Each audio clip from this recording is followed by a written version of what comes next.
British farmers are outraged with the Labour government after it introduced an inheritance tax on farms worth over £1 million. Feeling betrayed by Keir Starmer's broken campaign promises, they accuse Labour of hypocrisy. During a heated Westminster Hall debate, Conservative MP Geoffrey Cox slammed Starmer, warning him to stop shedding crocodile tears over farmers' struggles. Cox's bold statement has sparked widespread attention. Watch the clip to see Cox take a stand. The Prime Minister appeared before the National Farmers Union Conference and he shed crocodile tears. He said to the hundreds of farmers assembled and the widely listening electorate from the rural areas that he knew what it meant to lose a family farm.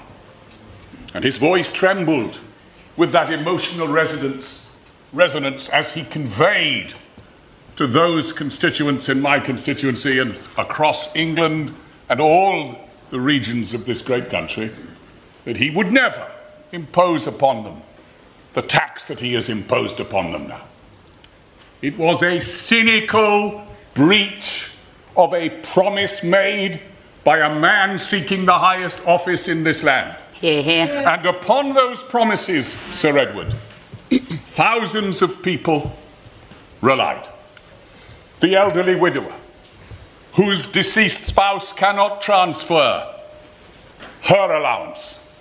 The widows, the elderly farmers, who may now fear that unless they survive 7 years, their family farm, often the work of a century of their ancestors, of herds cultivated and nurtured over decades, will be lost because they must sell off great portions of their farms. And these farms are farmed not necessarily for the profit they make, because the profit is exiguous, but rather for the love of the life they lead and for the support of the fabric of the rural communities we who represent them cherish and adore.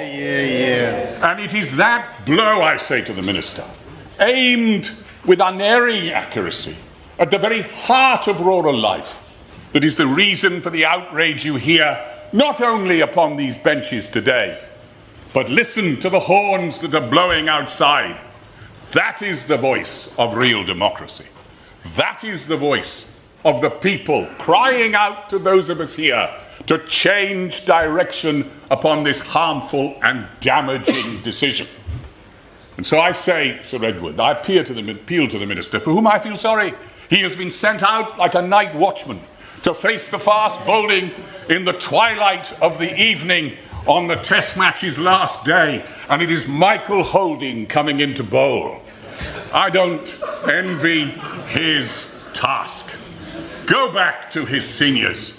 Tell them to change their direction. The time has come for the ministry and the ministers to accept they are wrong. Their figures are wrong. Change the policy. Yeah.